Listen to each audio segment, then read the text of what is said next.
Hey, everybody, welcome to a new episode of Friends Occasionally Not Disagreeing. I'm Joe, and joining me this week, I have Cody and Brett. We're going to be talking about one of the hottest topics in the world right now, but we'll get to that in a moment. Before we do, just wanted to take a quick second to see if anybody has anything exciting they've been up to that they want to talk about. Brett, you're not Cody, so I'll ask you first. Perfect. Damn it. We we over the last few days have started watching a show on Netflix. I think it's not new, but it's like 2 or 3 weeks old, I guess, at this point. Called Baby Reindeer. And Ooh, I'm curious it about that. it is, well, just for a short story, it's worth a watch. I would recommend go and watch it. Nice. It is based on a true story, apparently, about a guy who gets stalked by this woman, and just this insane story unfolds. And also kind of dives into his, his history of essentially history of abuse, and drug use and all this other stuff. And we we just watched episode 4 last night, and it was like super dark. Oh boy. Like the first 3 episodes were like really like kind of quirky and weird and charming, and while also being it's like watching like you're watching something horrible like a train wreck, but they just can't look away, and you're just like mystified by it. That's kind of what this show is.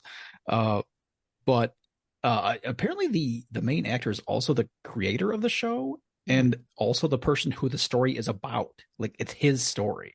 Oh, really? Like he's the Yeah, actual person that it's it's based the on? actual person that it's based on. That's pretty Yeah. crazy. He like was a or is a comedian or something, and like he worked all this stuff into his routine at one point, and then it like turned into a stage show, and now it's a TV show. Hmm, So that sounds really interesting. yeah, we got a few episodes to go yet, but I would already say it's worth watching. Nice. Cody, have you been up to anything fun? Yeah, I'll do a little plug for some stuff we have been watching also. We have about an episode and a half left of Fallout, so that'll probably be done tonight, I would imagine, as we're recording this. Worst case tomorrow. Yes. So that's cool. And then I think I told you guys, or at least I posted on the social medias, that the family and I have started rewatching Lost with the kids, which has been Nice. interesting. My daughter has not taken to it as much as I thought she would, and my son has taken to it far more than I thought he would. So we'll see where that goes, but we're trying to obviously not spoil things for them as we're going through, but it's also hard to be like, oh, I know what's coming up here. But So you you're can't, saying it may or may not be Penny's boat?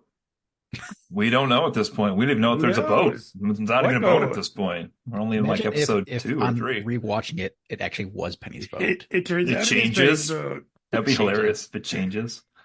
We watched it on TV and we had the DVDs, and then we watched the DVD and it's different episode, different Oh, cut. that would be What? incredible. What? That would be really fun. So, yeah, that's we've been spending some time doing that recently. How about you, Joe? I wanted to mention two quick things. First up, speaking of Fallout, I, along with apparently millions of other people, just started replaying Fallout 4. In the wake of the Amazon series taking off, apparently a lot of people have been either revisiting or visiting that game for the first time. They just dropped a giant patch for it for, I think, like consoles and PC, which updates the graphics and performance to make it look and run a little bit better on modern hardware.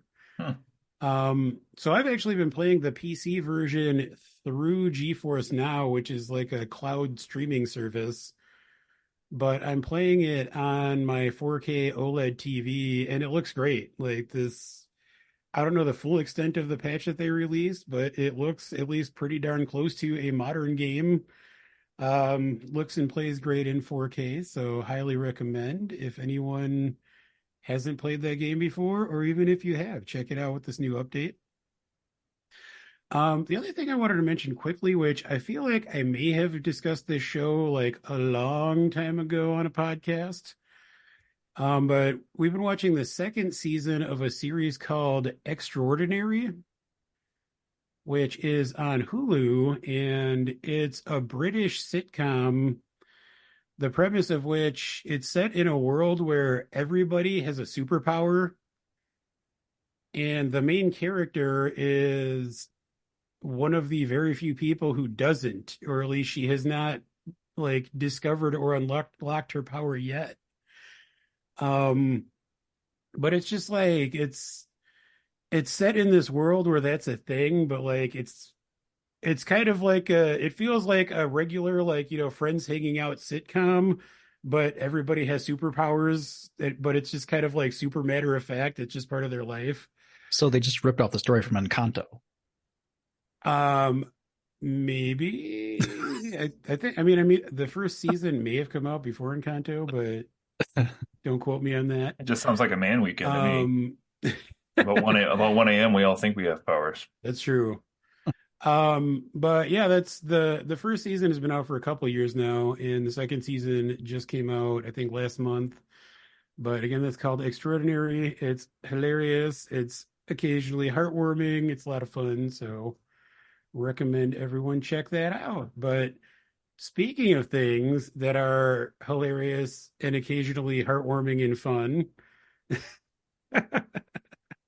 Joe, are you talking about the album that was released on April 19th of this year? Cody, I'm talking about an album that was released on April 19th of this year. Are you talking about the 45th anniversary UB40 release? It's funny you should say that because that's exactly what I'm talking about. Excellent. I'm just saying, red Red, wine. red wine. You do make me feel so fine. I wouldn't drink that. Fun fact, that song was written by none other than Neil Diamond. See, you thought you were going to catch me off guard by Fun bringing that fact album number up, 2, but Neil Diamond's been to Fenway Park more times than me. There's that. fun fact number 3, By like 100. I'm so depressed, I act like it's my birthday every day. But enough about my personal life. We were talking about the 11th studio album from Taylor Swift, The Tortured Poets Department, which dropped at midnight on April 19th of this very year. Starring Robin Williams. Starring Post Malone as Robin Williams. That'd be interesting. Starring Post Malone in a role as big as he had in the Roadhouse remake.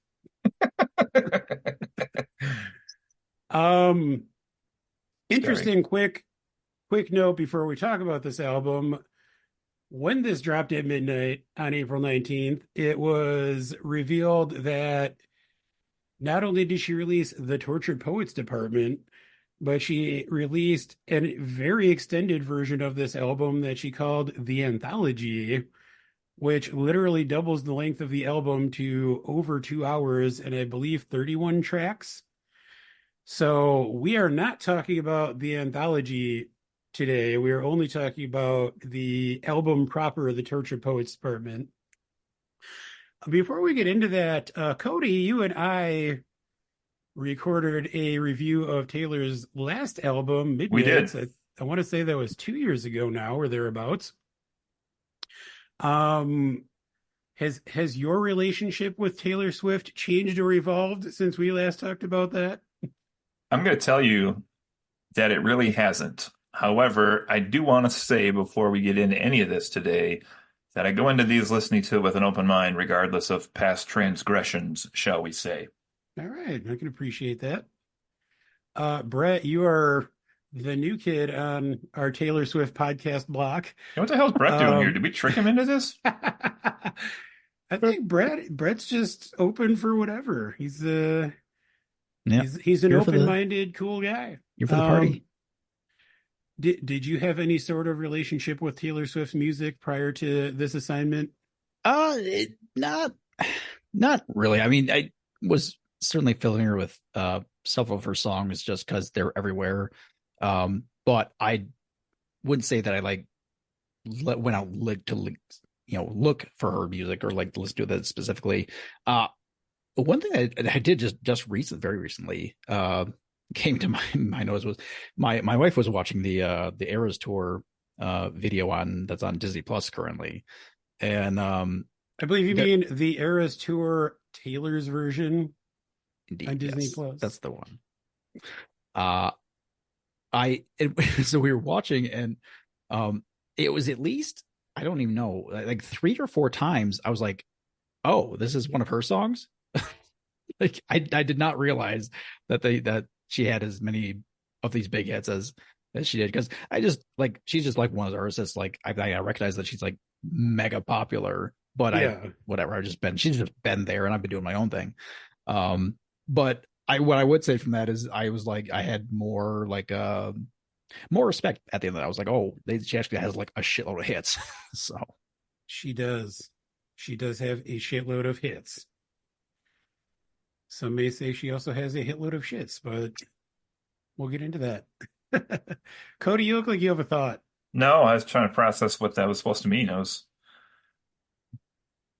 that a guy reference? What? The hitload of shits? Was that? It was just a thing that came Oh, out of okay. my All right. I face. didn't know. It was I'm not a prepping reference. myself for the really deep meaning behind these. I was trying to, imply that some people would say that her music is not great. People like you, for instance. I wish I could remember what I rated the other one. I don't have that written down, I don't either. I unfortunately. mean, I know it was pretty low. It was probably like a 3. Um, for the listener, though, I guess I am the Swiftie on this podcast. I have become quite a big fan of Taylor Swift over the past few years. My wife and I went to see the Eras Tour live and in person, and it was amazing. I pre-ordered this album. I have a vinyl copy of it in my house. I'm wearing a Taylor Swift t-shirt right now. All that is to say, curveball right at the beginning here. This album has kind of made me realize that maybe there's too much Taylor Swift going on. What? Well, when you add in the like re-releases, there is a lot of Taylor Swift going on.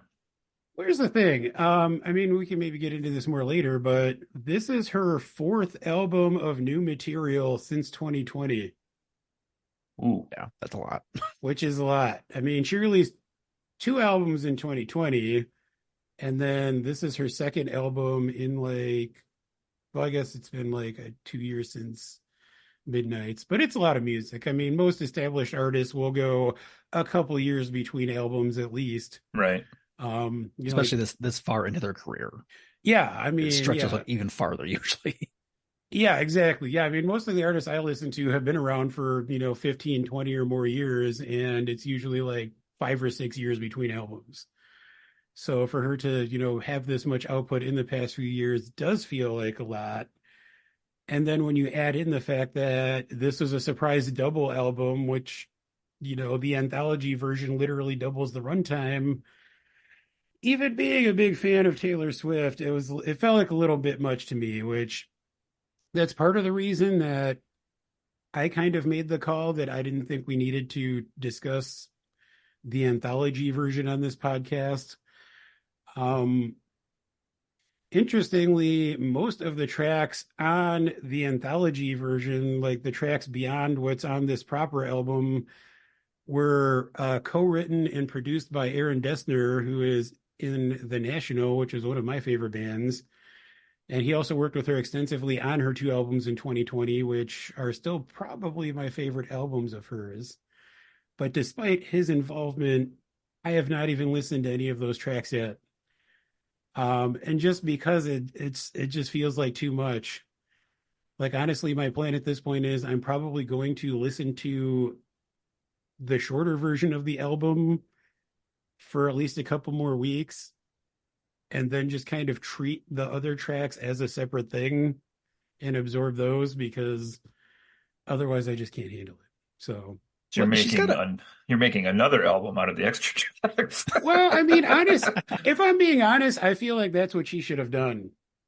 I mean, when she released Midnight's her last album, she released an extended version of that, but it had like, 5 to 7 extra tracks. I forget the exact number, but this is literally like a double album, like the length of 2 albums. And I mean, she did it in 2020 with Folklore and Evermore. She released both of those albums several months apart, and I kind of wish she would have done it with this one. Especially since I haven't really listened to the other tracks, but from what I've gathered, it sounds like they are sonically very different from the main album as well. Hmm. From what I've gathered, they are more kind of in the like stripped down direction of like Folklore and Evermore. So I feel like it probably would have made sense to Whoa, just whoa, whoa, whoa, whoa, release whoa. two Let's albums, let's pause right there. but Are you saying the extra tracks are more like those other albums? yes, So you're implying then, if I'm inferring this correctly, that the album I just listened to is not like those. correct. Oh boy. All right, we're gonna have some times here. All right. What? I'm making sure I got that right. Okay, I am so confused. I mean, I'm not saying it does not sound like Midnight's, which is the last album you and I discussed of hers, but it's very different sonically from Folklore and Evermore, which were the ones she released in 2020. Okay. I just like to point out she's got like a really smart career strategy going here where she just dates guys specifically for the reason of generating material for her songs. It's really smart. I mean, she can just It's, keep doing this for as long as she's, doing music, really. I don't even have to uh, be here tonight. This is great. man, I'm sure she would have some things to say to you if you said that to her face. Well, then I'd be in a song. That'd be great. I will say again, I am a big Taylor Swift fan. Um, I think she has a great career plan in the form of like super predatory capitalism Mm-hmm. because along with the surprise, I mean, so the extended version of this album, I don't think she's actually released in a physical format, so that's fine. But she did release, I think, at least five different versions of this album on vinyl, each of which had a different bonus track included. Oh, And there's like a bunch of different like CDs and stuff. And I I know there are probably thousands, if not millions, of her other fans out there who bought like every single different iteration of this album. And she knows that people are going to do that. She knows that people are going to buy anything she puts out. And I mean, good for her. That's part of how she became a billionaire in the time since we discussed her last album. But I kind of have to raise an eyebrow at that a little bit. It feels a little gross to me. I wonder what Billie Eilish would say about it. I oh, I forgot she did say a thing about it. People being wasteful and releasing like five Yeah, versions of the same thing with just a minor alteration.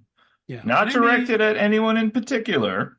I know I know the response would be that, nobody is forcing anyone to buy all these different versions of the same album and whatnot, True.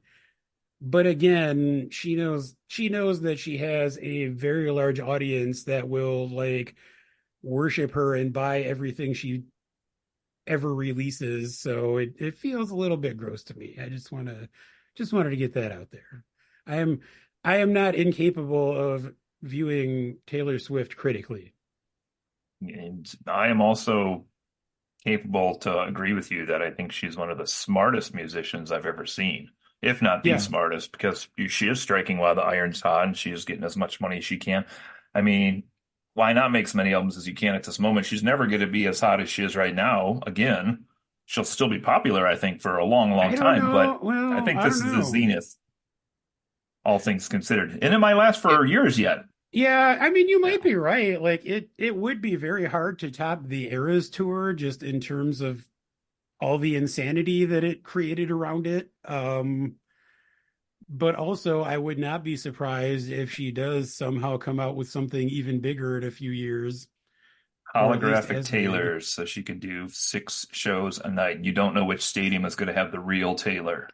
Oh man. Don't give her any ideas.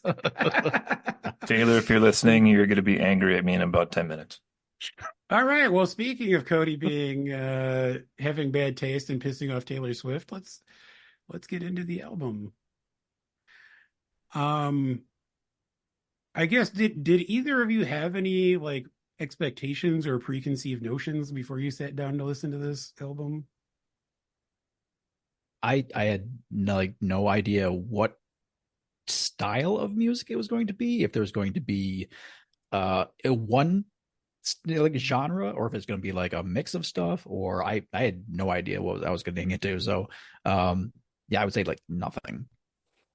Yeah, kind of similar go into it with a open mind, like I said, but it was a lot of for that reason because she has so many different styles.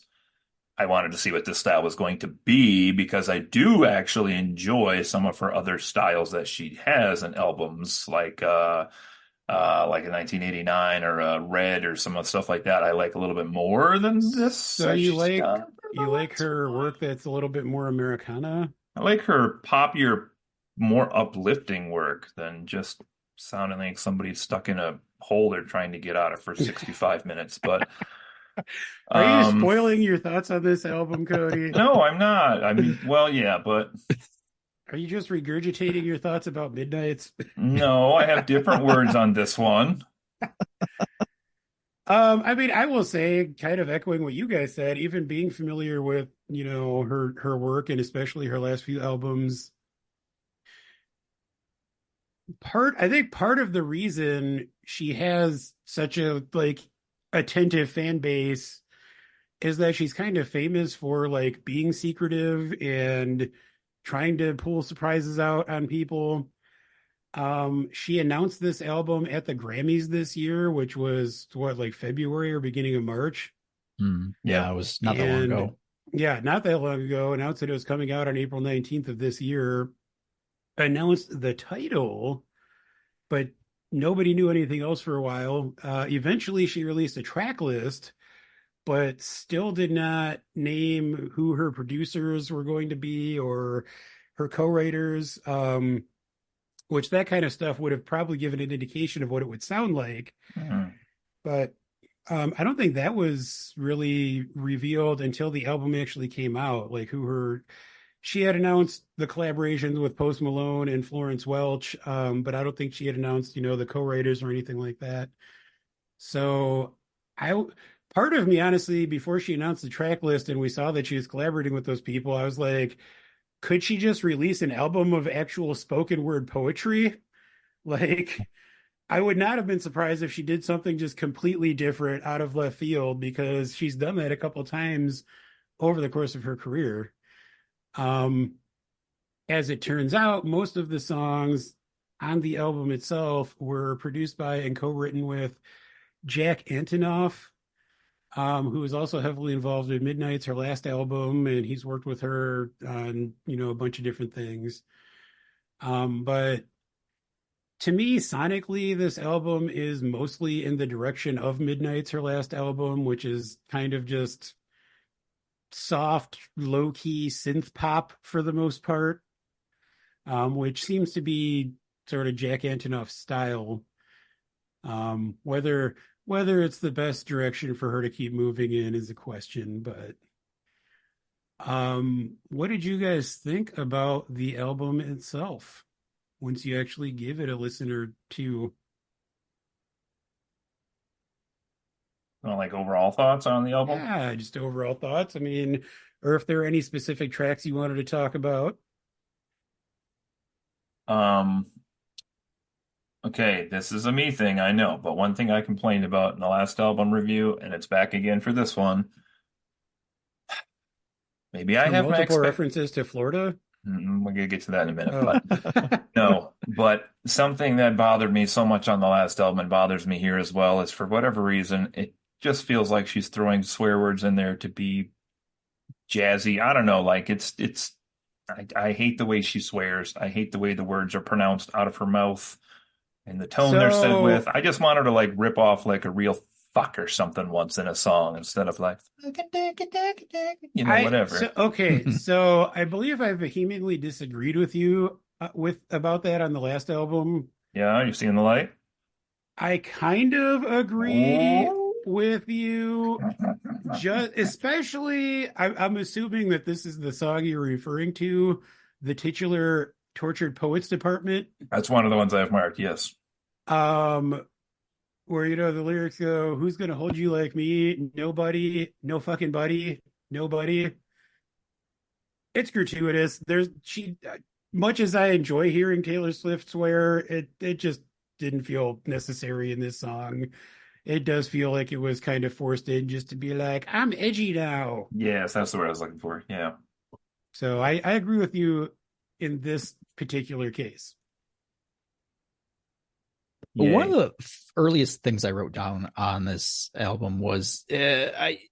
It seems like there's very rarely where she uses like the full range of her voice. A lot of most of the lyrics are sung uh very well, but like she has a great voice and like it's like a powerful voice and like she never uses it really here, like very rarely, like maybe on like a couple of the songs where she like really gets out there, puts something out there. But I also like as I was listening, I kind of to myself kind of realized, well, maybe that's part of the point because of the title of the album. Maybe that's supposed to be like that, like like Yeah, almost like you were saying, like she could have released an album of just like spoken poetry. yeah, Maybe it's supposed to be somewhat like that. But at the same time, I found myself thinking like I wanted more more of that big voice coming out. yeah. I can see that. I mean, it is. Oh, for the most part, the album is like very kind of like low key. I, I I wouldn't be surprised if it's intentional that way. Which actually, that's a discussion I've seen online. Even as far as like a lot of the lyrics and stuff, people have speculated that maybe she's purposely being a little over dramatic and leaning into the idea of someone who thinks they're like a tortured poet, Hmm. which given how clever she is, that wouldn't surprise me, but I also wish that could be confirmed one way or the other because I think that would change like my estimation of the album. Mm.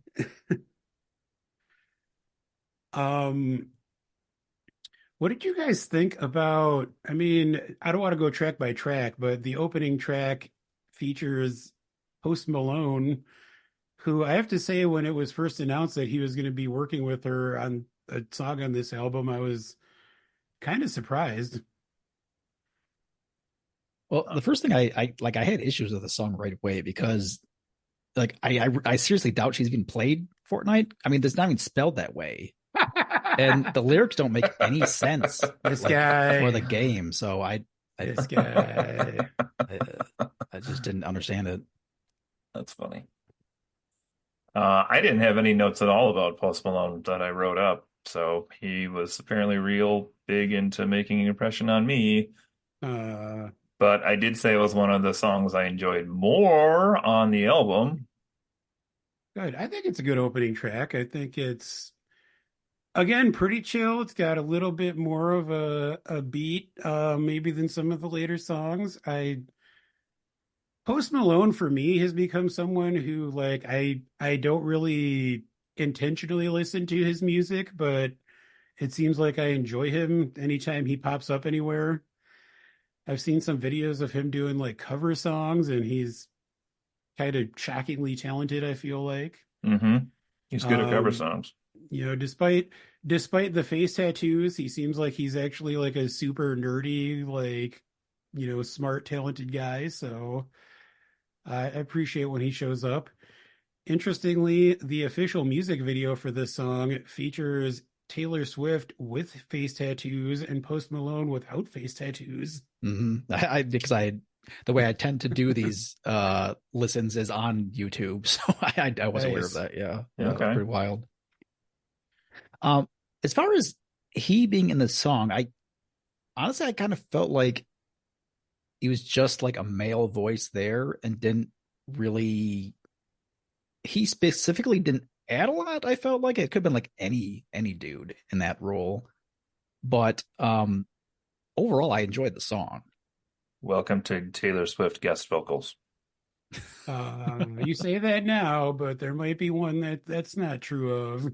That's true. Um, I you're right. He mostly just kind of echoes like what she's singing in parts of the song, but he does, I don't know what the effect is he usually has on his voice, but I kind of like how it works on this song. I think he Um, sounds good with her, yeah, but at the same time, it didn't like stand out to me like whatever. that's fair. Yep. Um, Any particular tracks you guys wanted to comment on? I just wanted to take a quick shit on the track Down Bad, which I think got the lowest score for me on the whole album. Wow. Um, Really didn't like that song. I thought the lyrics were extremely dumb. It has tons of that swearing in there with the fuck it if I can't have him part over and over. See, I It, like it it in this song. it's like it should be like a pop song that works, but it somehow doesn't because it's like just so reductionist. It's nothing. I don't know. You sound like a man who's never cried at the gym. I mean, I dropped a weight on my foot once. Oh, I like this song. I think it's probably one of my favorite ones on this album. Certainly in the upper half. Was it before I said it was my least favorite, or did you just make that up now? No, I like this song. Okay. Uh, Generally, I like the song. I would definitely say that it certainly has like more of its own identity on the album. Like it kind of stands out as having its own sound, which as we continue to talk this will it could be a lot of these songs don't have an identity. So What? You're not That's wrong. crazy talk. Not wrong there. I mean, let's talk about that. Again, being a fan, I do have to agree with that. And I actually had the same thing with her last album, Midnights, which is part of the reason I was not super thrilled when I saw that Jack Antonoff was involved in most of these tracks, because I feel like that's kind of his sound. But especially on first listen, a lot of these songs do just kind of like blend together and it just sounds like the same over and over.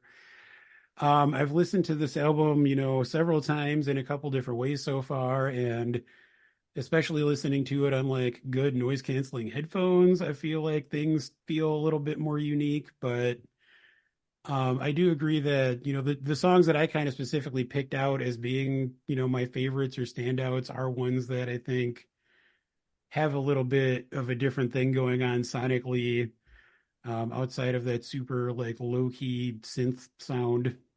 A little more personality to him. Yeah. yeah, Yeah, that's a good word. I'd agree with that. Uh, by the time I got down to track nine, I'm jumping ahead here a little bit, but this Guilty as Sin song, because we're mentioning it, the songs all kind of sounded the same. By the time we got to song nine on this album, I put in my notes that I think Taylor Swift is if before AI was actually popular, we took the first AI and we said, hey, write us like 20 albums worth of material with generic stuff. That's what this music would be. Ouch.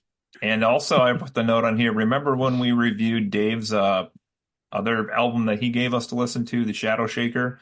And I Yeah. said it was all one song the whole way through. That's the same thing I felt this was, but not a good one. Ouch.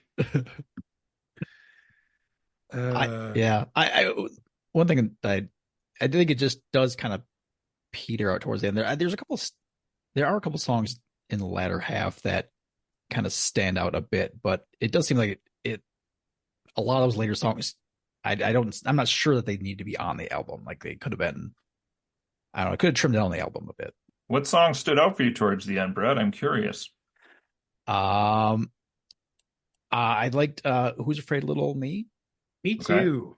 I think that lyrically is pretty interesting, and again it is one where it's probably like one of only two out songs on the album where she actually seems to have some like kind of like attitude or some sort of like emotion, Hmm. like a specific emotion in the lyrics or in Yeah, the there's vocals. she does show off a little bit more range in that song vocally Hmm for sure. Um and uh what was it? Oh, The Smallest Man. What was the whole title? I can't see the whole title because it's too long. What was that? Smallest The Man Who Smallest Ever Man Ever Lived. Lived. Yeah, there Yeah. it is. Um, that seemed like an interesting, as for kind of similar reasons. Like there seemed to be a lot of feeling, like specific feeling behind those. Yeah, I also noted Who's Afraid of Little Old Me is one of my favorites. I like how I mean, she's been doing this for the past few albums now, but she kind of is commenting on what seems to be the perception of a certain percentage of the public of her. She kind of refers to, like different accusations and dramas surrounding her. And the song kind of feels like a fuck you to the haters, which I like. Mm. Um, I wanted to talk about, I mean, this is right around the middle section, but one song on this album that I love, even though it's ridiculous and kind of uh, lyrically kind of a question mark, but Florida exclamation point, exclamation point, exclamation point, One more featuring Florence Welch exclamation on point. co-vocals.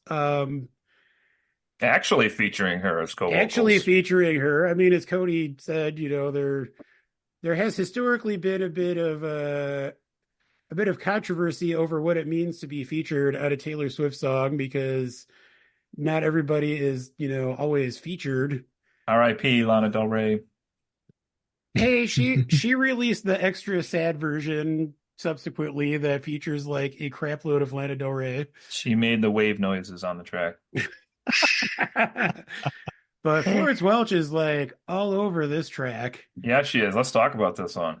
Let's talk about it. Why don't you start, Cody?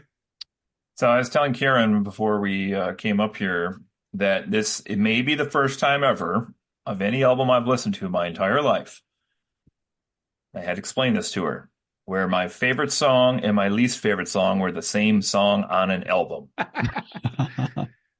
This album pulled it off. Never had that happen before. Okay, would you care to expand on that at all? I would. All So right. I was about 15 seconds into this song when I said to myself, God damn it, she's going to go 3 more lines and try to rhyme Destin, isn't she? And guess what happened? She went about 3 more lines and rhymed Destin. And I was like, Jesus, what is... Am I the only person who has never heard of Destin? Apparently, because I was like, that's not an easy word to rhyme with. So I was like, oh, I know where this is going to. Here it is. But this one's interesting for me because of that guest spot. So let's talk about that for a hot minute here. Yeah, go for it. Florence Welch of Florence Florence the Machine has a fantastic voice, like fantastic voice. I like that she let her explore a little bit of the track here as a guest on this. I thought that was really cool. But my issue with this again is something I complained about on the last album, Florida? which The actual state of Florida? I always complain about that, unless I'm at Disney eating their gluten-free menu. But anyway, Florence's voice is so much better than Taylor's voice in real life that highlighting her on this track makes me automatically compare the two. And since her voice, Florence, is so rich, and since it has so much more of a vocal range to it, it makes Taylor look less, I think, by comparison.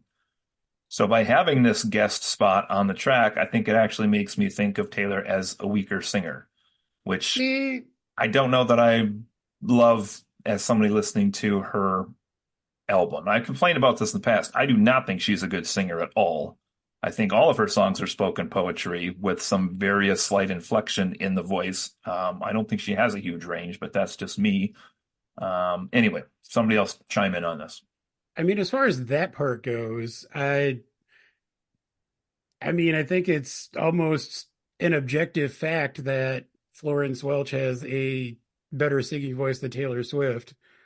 But I feel like if you're sitting here listening to the song and like your takeaway is that Taylor Swift's voice isn't as good as Florence Welch, like you're doing it wrong. I mean, it's not a contest. I'm not listening to this song, focusing on the quality of the voice. But I mean, honestly, this is where I agree with you because I agree that Taylor Swift is not an amazing singer. Like, she's just not. But that's not why I listen to her music. I mean, mostly it is about the lyrics, but I think she is a decent enough singer for the type of music she makes. She's not trying to like be Celine Dion or someone or Adele and just like really go for the rafters. Right. She writes songs that are in her vocal range, and I think it works for that kind of music. I will say when I saw her live in the Eras tour, she did hit a note that honestly impressed me. Okay. I didn't really think she had that kind of range. Um, and part of how I know that she was actually singing live is that that same note in the Disney Plus version of the tour is not nearly as good as it was when I saw her. But I mean, I think she does. I think she is capable of, exploring more range than she usually does. But I also think that she would probably agree that she's more interested in getting her lyrics across than she is trying to like do any sort of vocal gymnastics or show off.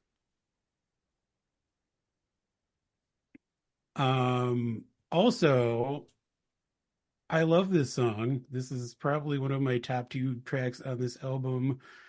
What did you two make of the theme of Florida on this song? It's also mentioned on the opening track, Fortnite with Post Malone.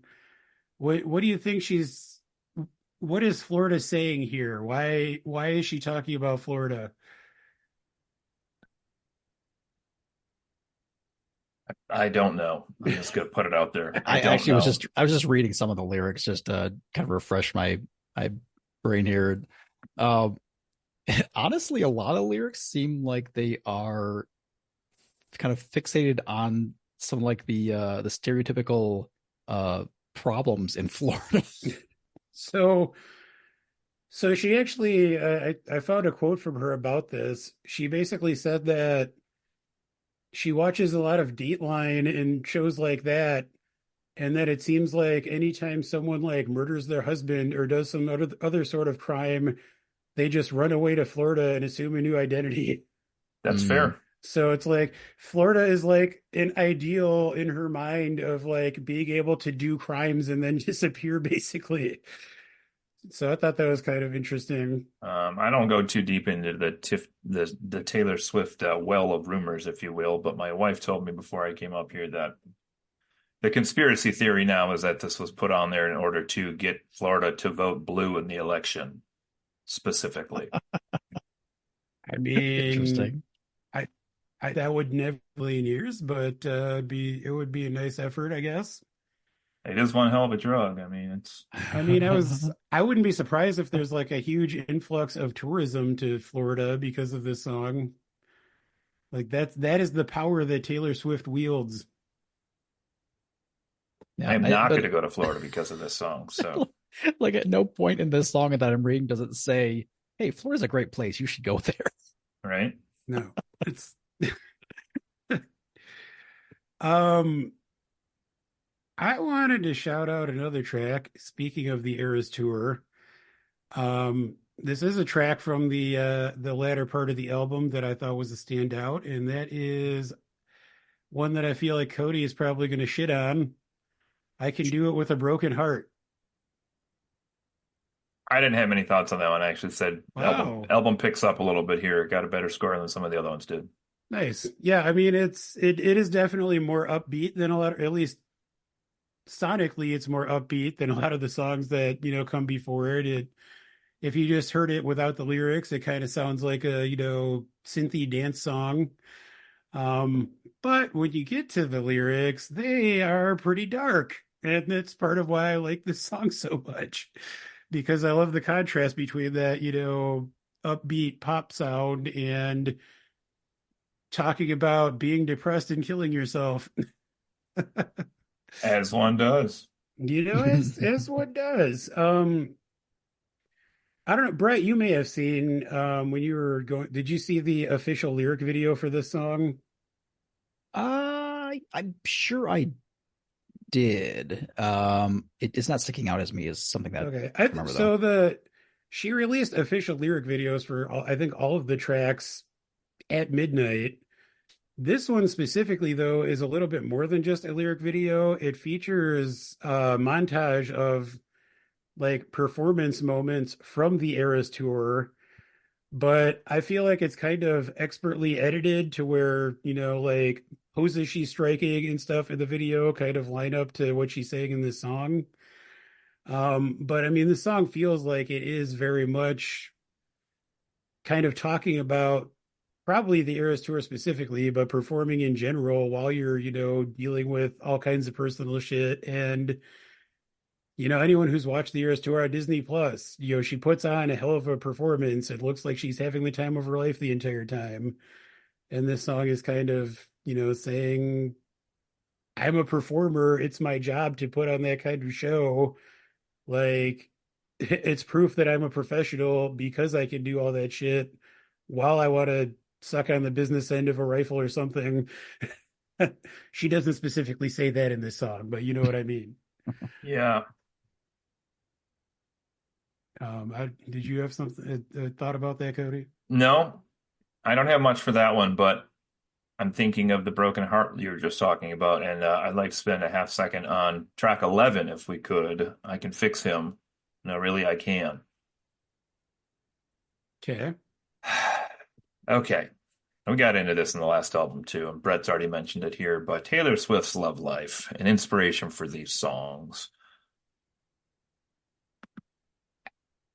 Am I supposed to like feel bad for her on this track? 'Cause, like she has this somehow still naive belief that she's like gonna have this perfect relationship and it doesn't work. And I'm looking more at lyrics on this one, which PS does include the possibly greatest line of all time in music. The smoke cloud billows out his mouth like a freight train through a small town, which I just thought was some Salvador Dali shit right there. But except no, not at all. But anyway, um, I don't know. What do you guys make of this song? Is this just like her saying that she is gonna like find the perfect guy or she's gonna make the perfect guy, but she's also had how many relationships and we've gone into this and I get it because I'm a guy and I can't possibly understand, but still, I don't know. Like this just seems like her being like, I'm gonna make a song about this belief I have that people around me can see, but I can't seem to see myself. I mean, I think she's. I feel like I don't feel like she's, I don't think the point of the song is that she honestly believes she can fix whoever this person is. I think this is kind of like her recognizing that this is a toxic trait she has. I mean, I think a lot of people do. I think a lot of people get in relationships with troubled people thinking that they can fix them in some way. Yes, 100% agree, but that's my point. Like, how many relationships does she get to go through before she realizes this guy might not be the best guy? This might not be the right guy. The answer is as many as it takes to keep pumping out albums.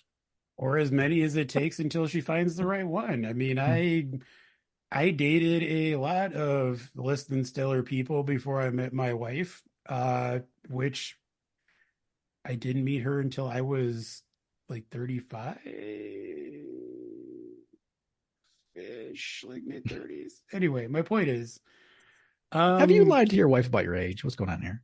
Yeah, that was a weird pause right 30, there. I'm bad at mental math. Listen, you guys, I had brain surgery last year, so Oh, you can't bring that up anymore. Come I on. can listen. I think I get at least a year out of it, and it's coming up on 6 months in 3 days. Fine. Um, I mean, I think people, a lot of people have a pattern of dating the wrong people for similar reasons until they finally get out of that pattern, which can take a long time, is my point. I mean, that being said, this song is like a skip for me. I, this is not one that I have really spent much time with or, really absorbed or anything.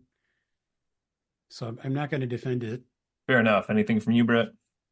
I mean, the only not knowing much about her, like personally, other than the few like generic things that people usually say. I don't know like her love life that in don't really know it that well. So my takeaway from this was that it was just a song about general things and not like a specific thing in her life. Like it could have been a song for anyone. But Yeah, that's yeah, right. I don't know.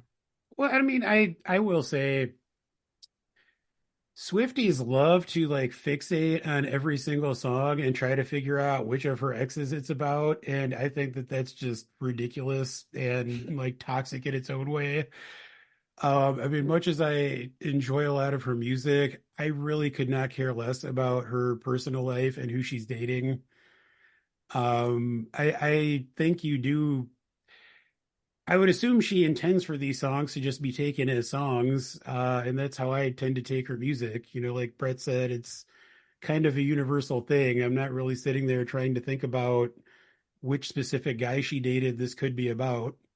Well, that does bring up a bigger question, though. Like, we might have touched on this in the last album, I don't remember, but like, is this purely therapeutic for her to put down like the experiences with these different guys into songs?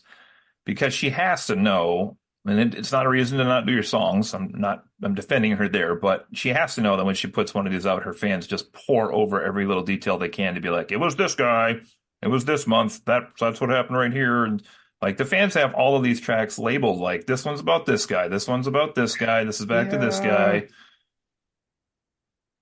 I don't know. I mean, it's tricky. I feel like that can happen with any artist, and like it just so happens that she is the biggest artist in the world and has the most and most vocal fans. But I mean, to further my point, let's talk about a little artist named Jason Isbell. I lost you, Joe. I just cut out. No, so Jason Isbell is Joe, another are you artist. there? I'm actually going to make a point, Cody.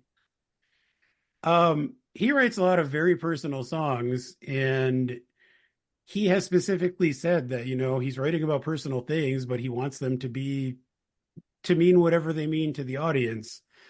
But I mean, he got divorced earlier this year, as we discussed on a previous podcast.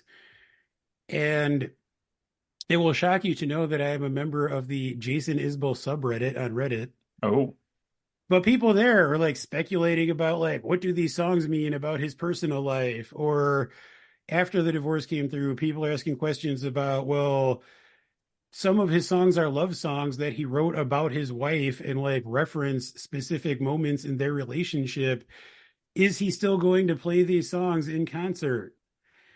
And it's like, I feel like sometimes the fans are like care way more about parsing that than the artist would want anyone to. Like he has said about those songs that he knows that they mean a lot of things to a lot of different people now, so he's going to keep playing them because at this point they are songs that he wrote, and you know he's going to keep sharing them with the world. But it's like I think a lot of times once artists write and record a song and put it out there, their personal attachment to it kind of diminishes, but their fans, for whatever reason, will like just obsess over it and kind of try to pick it all apart.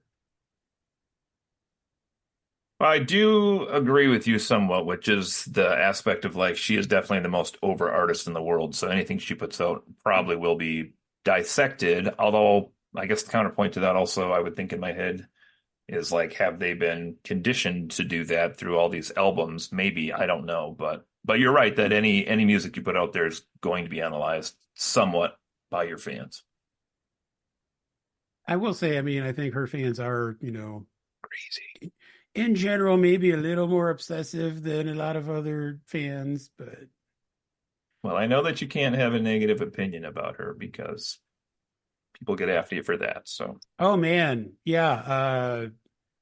Paste Magazine is in like a well-known music publication, and they published a really low score for this album and did not give their writer a byline on that article because they feared for their safety, I heard that as well. which is insane. Like if you're a Swiftie out there listening, don't be like that. I promise you nothing matters that much.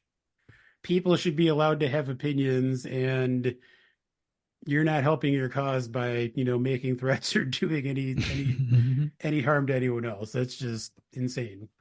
Anyway, Anyway, does anybody else have any um, more track thoughts? Because I just had a yeah, couple general things here. Go that ahead. that that was my. Well, no, I was just going to ask the same question. Oh, okay.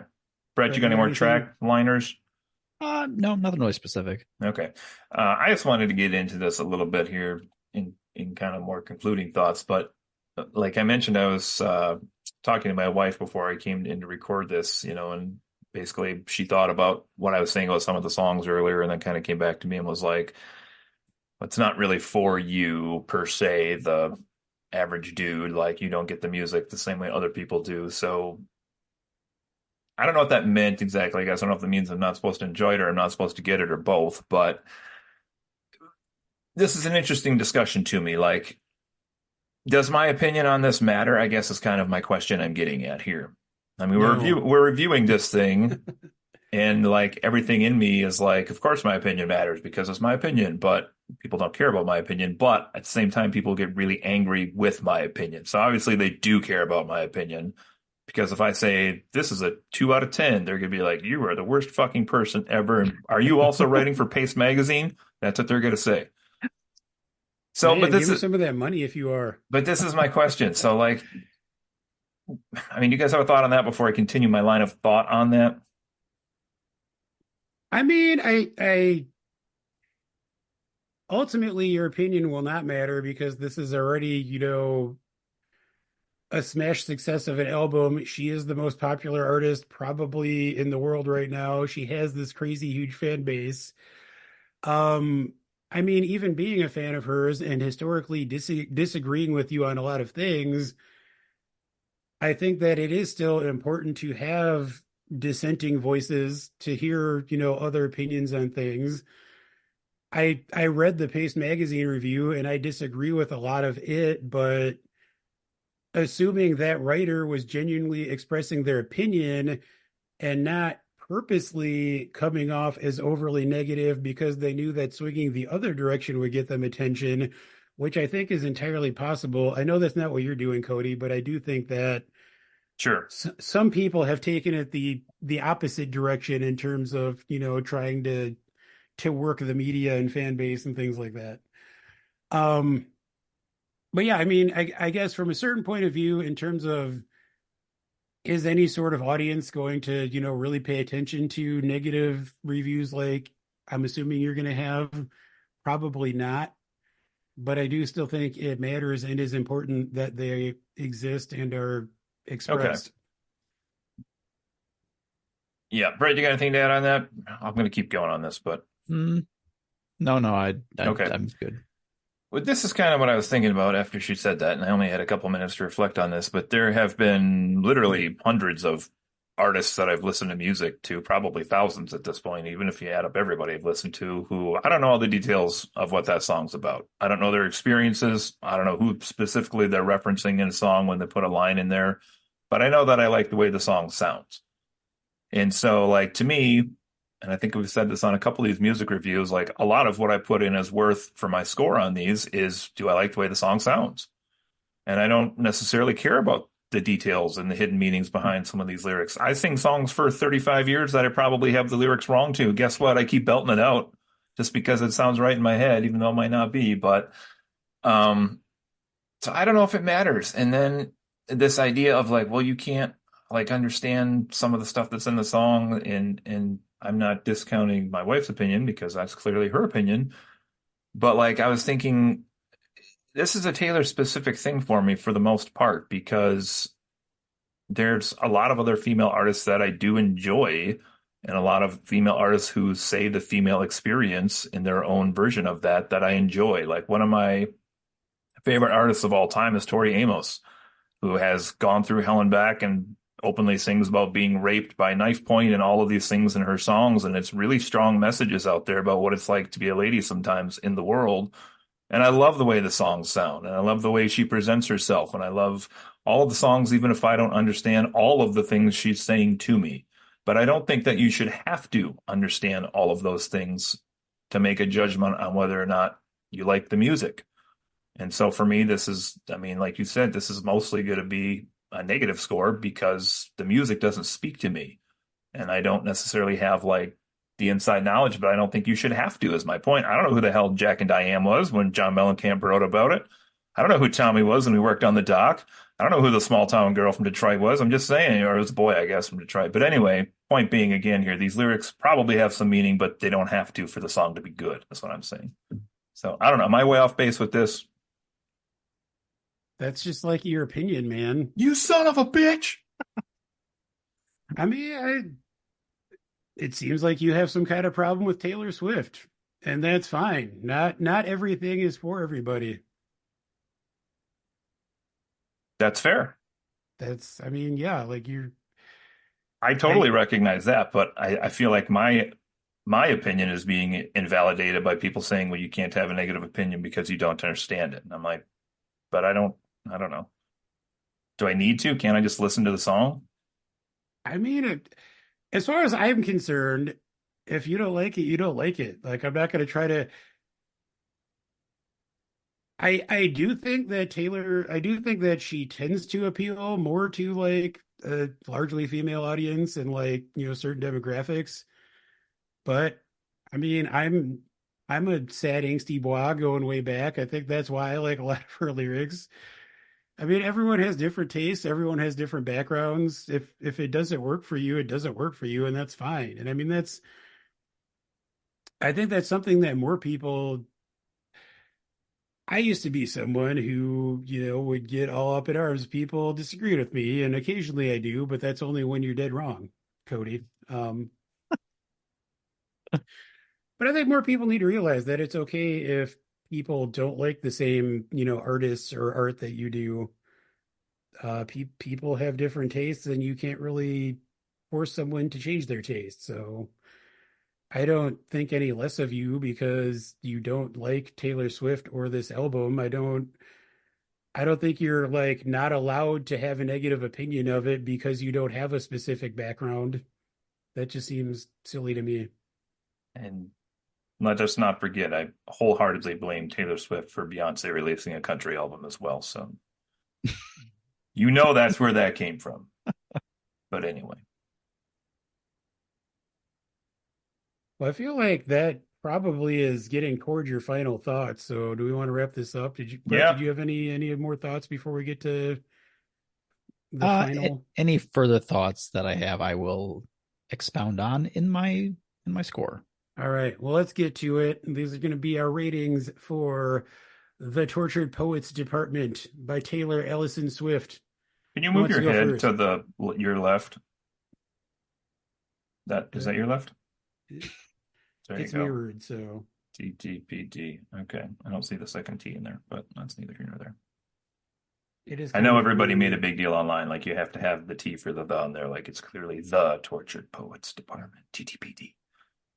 But that logo is I mean, little confusing. yeah. Looks like Anyway, TIPD. But anyway, final thoughts. Who wants to go first? I'll just go because I just spit all that out. But I don't know. I wish there was more variety to this in terms of what the song sounded like, and I wish she maybe did express her vocal range a little bit more because I feel like she just always fucking talk sings on all of her albums, and it drives me nuts. I should go back and listen to some of her earlier, like mid-career stuff to see if I would feel the same about that now after having listened to these more recent ones. But anyway, I digress. It wasn't for me. There were, like I said, a couple songs I enjoyed more than others. Florida was the top song I picked on this. Torture Poets Department itself was my second favorite song off this. And I don't even know what the song The Alchemy was because I should listen to this again twice in my notes. I still don't know if I listened to it. I might have. Might have. I think that's the one that's actually about Travis Kelce. Is it? Yeah. Okay. What was that? I can't even, is it supposed to be emoticon or what is it? The IOML Oh, or is it it's LOML? LOML. It's Oh. Love of My Life. Spoiler. Oh, okay. Oh, Okay. I that was makes more like sense laughing now. my what off? I don't know what this is. Laughing off my leg. Anyway, so yeah, it wasn't for me. Like I said, I won't beat the horse any longer here with this. I just took my average for each song. I divided and came out with the final score of this album, Torture Poets Society Department. Sorry, Yes, correct. gonna get backlash for that one. Dead Tortured Poets Society Department. 3.65. That was my average of the Wow. 16 tracks. Slightly higher than the Paste magazine score. Nice. Go for Paste. All right, Swifties, go after Paste, not Cody. Yeah. Brett, what do you got? Okay, so again, just to reiterate, I've heard, I wouldn't even say many, but it's like I even explained in the story, like I didn't even know all of her hits before, listening to this. But, um, and this is obviously the first album that I've listened to. So like my takeaways are a little bit, like colored by that. But, um, like I feel like, um, a lot of what Taylor does well, she does really well in this album. Like one of her strengths is like taking a line and like changing inflections and tempo like mid sentence, and it just all like flows together and like sounds good. And there's like a lot of that in this album. Um, songs actually like tell coherent stories most of the time, Is which your is wife in the room with you right now? Does she have a gun on you? Blink twice. she is not. Um, I I definitely didn't. I had criticisms of it, and one of those is that like nearly the entire album just feels very like gentle. Like there's nothing. There's some darker subject matters for sure. Like Joe, you brought up which one was it? I can do a I broken can do the heart. broken heart. Yes, that one. And like the lyrics to Fortnite, if you actually like listen and like pay attention, it's like she's talking about like murdering her neighbor because she's like got the hots for her husband, essentially. Um, It's true. but even though these kind of like darker subjects and thoughts in the songs, like nothing's really delivered like fiercely or with like any bite to them, except like a couple small, moments. Um, the music has like very little change throughout the songs, and I would say most of the tracks are like instantly forgettable music wise. How dare you? Um, and Down bad. um, but at the same time, I would like the majority of these songs I enjoyed listening to for the most part. Like I would put like I kind of describe it as like the music is like comfort food. Like it's quality and enjoyable, but it's not like overly exciting is the problem on this album. Um and like I could easily see, just having this on and just like listening to it and just, whatever. But it's not something that you're gonna like just sit there and jam out or like groove with. Um and I did seek the opinion of the biggest Swiftie I know, my wife. Um and so her official opinion was she enjoyed several songs in it, but overall she really wasn't impressed with it. Like Wow. she actually she likes more of the songs on the anthology bit of it than the album proper. Yeah, I've actually Um heard that from a few people, which is mhm. part of. I'm curious to get to that eventually. But uh all that together, I didn't dislike the album. I thought that a lot of it was kind of the same, which was like the biggest criticism I had. Um, but most of it was pleasant to listen to. I would give this, I think, a 6.0 out of 10. Nice, Why do we have him on here? because he's the voice of reason. God damn it. All right, Swifties, Swifties, don't be mad at me.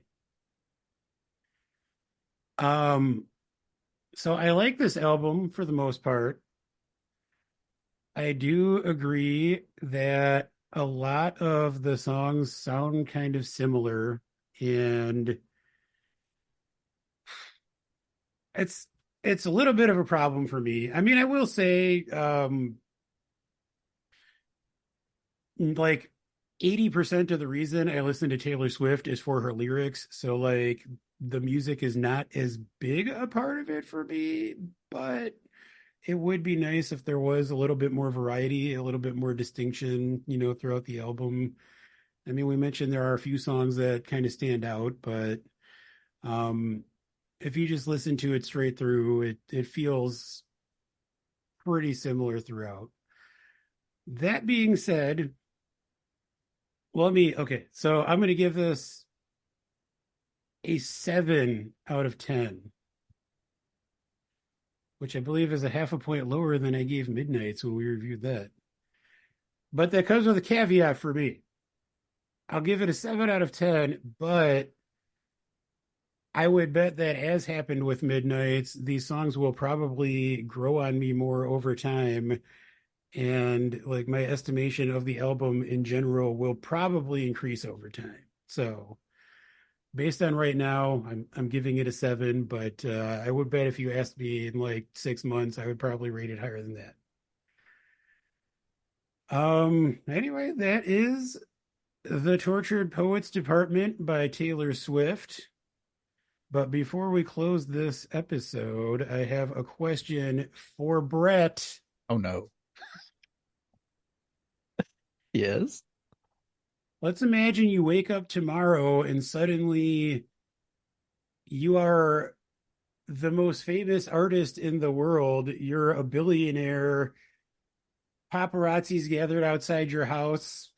People are, stalking you and discussing you online and all the good and terrible things. What are you famous for? What is your medium? Oh boy. Um,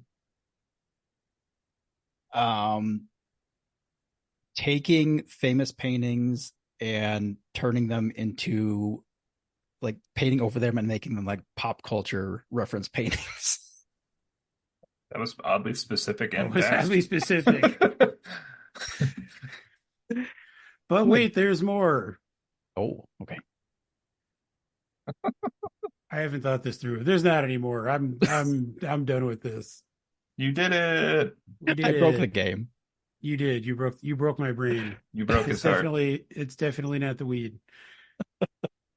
Anyway, that does it for another episode of Friends Occasionally Not Disagreeing. This has been Joe and Cody and Brett, and we will talk to everyone next time. Bye. Bye. See you next time.